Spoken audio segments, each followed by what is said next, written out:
Welcome to Shorts Beyond Measure, where fashion, interiors, and psychology get the stylish, savvy, and slightly therapeutic touch. We're Tara West, Caroline Baltz, and Allison Goldberg, a fashion stylist and two interior designers who are also trained as psychotherapists. So let's get into what's trending, what's tired, and what's actually worth your time. Because good style and good decisions should never be short-lived.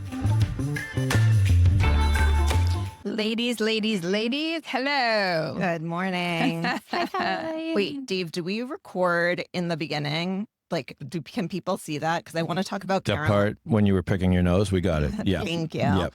Perfect. But Caroline, tell everyone about your little adjustment you just did, because you shrunk and grew it 3 inches in about 10 seconds.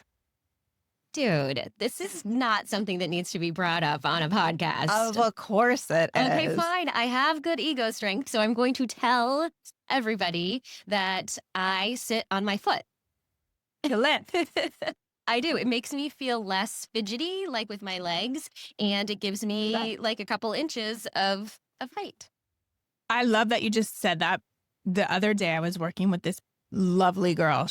And so I brought her shoes and she takes off her shoes and she shrunk about an inch. And I said, what the hell just happened? She's like, I put lifts in my shoe and I've done it my whole life. And I said, holy crap, how come I never thought of that? I'm walking around in like 10-inch heels where I could have just put a lift in my shoe.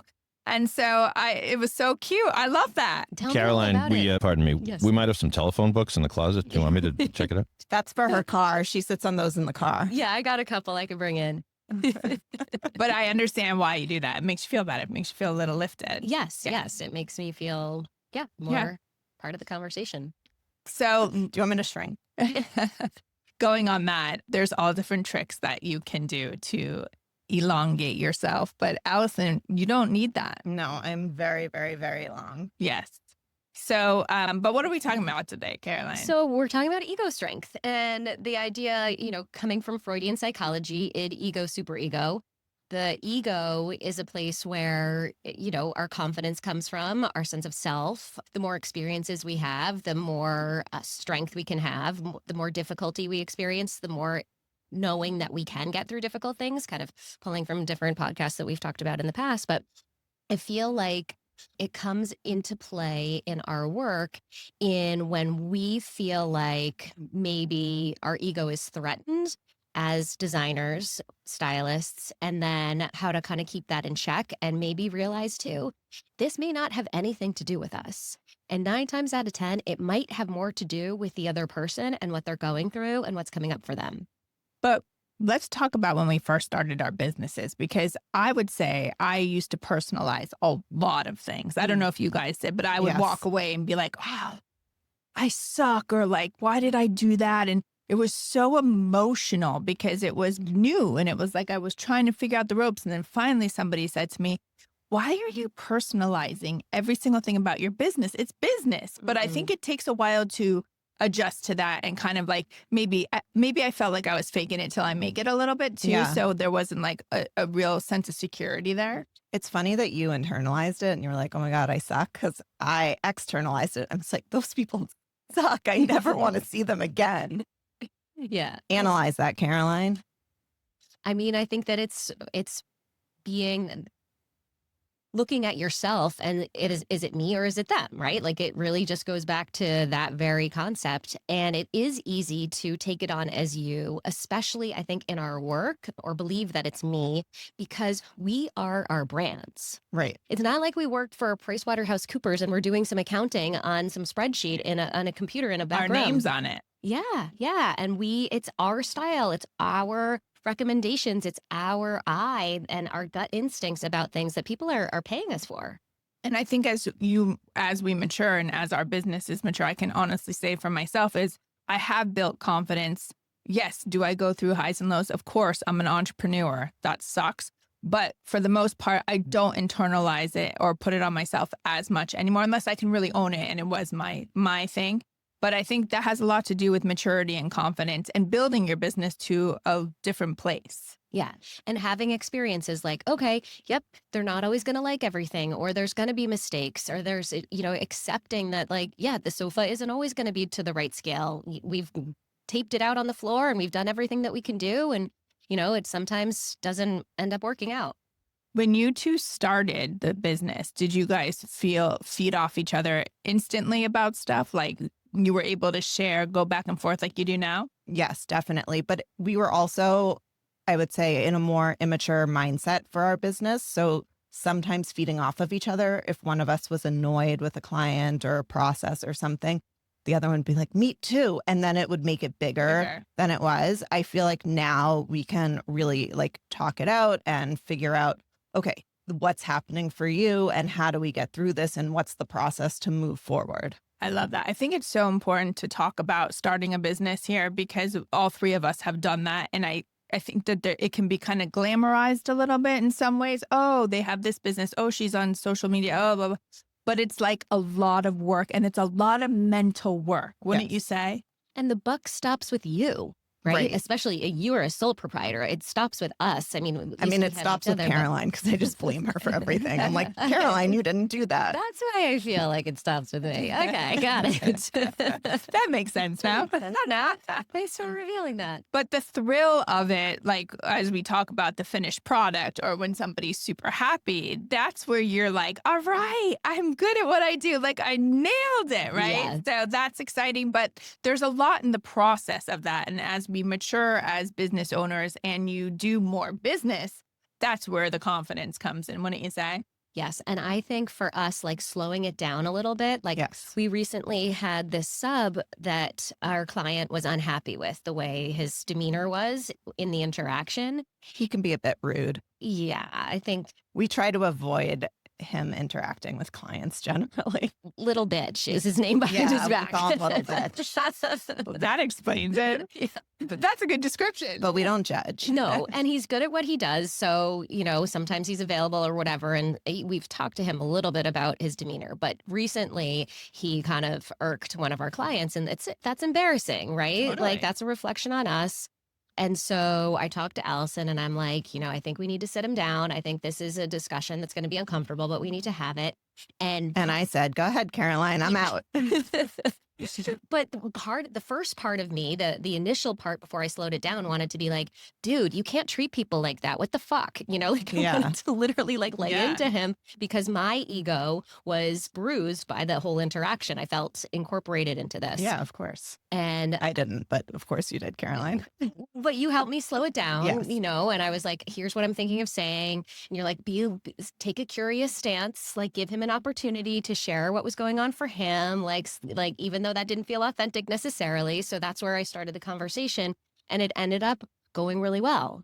Like, what happened for you? What did you think? Well, I thought I was supposed to be there at a certain time and the client thought I was supposed to be there at a different time. So it was a misunderstanding, whatever. More came out in the context and he didn't feel attacked. And I think that the, relationship is going to be better. I love taking a curious stance because 9 times out of 10, they dig their own grave. Well, also, I think what you touched upon, which is really important, is the style of communication. And so a lot of times we want to start by blaming, right? And it goes back to that I, where you take ownership. I feel like, this is so therapist talk, but really it is. It's like, ego strength, which is what we're talking about. It is ego strength, right. And so when you come from that perspective, that leaves it open for a dialogue. That leaves communication open because when you start with a blaming, people shut down immediately or they go to the defensive, right? Yes. And you can't get anywhere. When someone is on the defense, you can't get anywhere. Right. Because then that becomes the issue is they're defensive. They're up. Yeah. Totally. And I love Brene Brown's quote. She's a social worker, a PhD in social work. She always says, like, our default is discharge our anger into blame. Right. That's just, tolerating the anger is really difficult. So we want to point the finger and make it, go on to somebody else. And I think that what you did is, and Allison helped you do, is have this conversation that was open now. You weren't blaming, but you also were able to address what your needs were, which is important too, because I think sometimes when we go into the defense, we don't even get to say what our feelings really are because we're angry. Right. Well, when you're on the defense, you're not listening to listen. You're listening to respond, to defend yourself. And so the conversation is like, whoop, whoop. You can't get anywhere. And if it's a working relationship, it's really important to have communication because you're probably going to want to work it together again. Wait, but what was the funniest thing that he said about the communication? And then he was like, yeah, well, my wife says I'm a bad communicator. So we love you, wife. Yep, wifey's on it. Dave, how do you communicate? Do you come from an I stance or are you a blamer? I typically communicate through interpretive dance. No. What's the question? Like, am I, what does I stance mean? What does that mean? So will you take, like, if you're going to have a conversation with somebody, you can say something like, when this happened, I felt sad or that. I probably don't do that terribly well. That's what your girlfriend said too. Yeah. Well, my girlfriend said something to me yesterday and it sort of annoyed me a little bit. And instead of telling her that I was annoyed or sort of hurt a little bit, I just looked hurt and annoyed and just kind of said, oh, all right, well, I'll see you later. And that was probably a mistake. Yeah. Yeah. Because if you just had a dialogue about it, it'd be over. I know. Yeah. We actually talked about it later. She brought it up, credit to her. But I hear you. All right, I'll do better. Do better, Dave. I feel blank when you blank. Yeah. Okay. Practice. I feel slightly smarter when you said that, Caroline. Thank you. I always feel smarter around Caroline, or maybe dumber around Caroline. But communication is always key, I think. Key. Yeah. And I also, to quote another therapist that I totally appreciate and respect, is Esther Perel. Oh, yeah. And I quote her all the time because she's a couples therapist that I just think is so brilliant and thinks about things so differently. She has this term called yoking with couples, and like, that's my specialty. You say this, and then he says that, and then she says this, and then he says that, and now you're ratcheting up, and it comes out of defensiveness. Mm-hmm. Like, that could have happened in my dialogue with this sub. Like, he gets defensive, then I'm like, well, you know what? I'm done working with you, right? Then I get to, like, and it just changes everything. It escalates. Yeah. And I think what is really important in what everything we're saying is when you're working with people, whether it's a person you're working with, a business or a client, everybody's coming with their own stuff. It's just a relationship, right? It's just like any relationship. So you have to remember what's your stuff and what's their stuff. And that's kind of where we started from, right? Yeah. Yep. Absolutely. And the reverse can happen though too, right? So yoking can be negative, right? It can escalate in a bad way, or it can escalate in a good way. Like, you start from a place of generosity, you start from a place of curiosity, then they're more open. I really like working with you. How do we fix this situation? What are you willing to do? Right. And then and in fact, I don't know, we had this little moment where it's like, okay, go mend a fence. And, like, right. There's two directions that could have gone in, and you saved the relationship. And hopefully the client is okay with how it worked out. I mean, the workmanship is great. It's the communication that lacks a little bit, but you saved the relationship. Yeah. And that was the goal. That was the goal. That was the goal. All right, ladies. Well, thank you so much. If you guys have any questions or would like us to address anything on this podcast, please let us know. Thanks. Thank you. Bye. That's it for this week's Shortlist. Thanks for listening. If you enjoyed today's conversation, share it, leave a review, or let us know what's on your short list. Shorts beyond measure, because the most important things in life can't be quantified.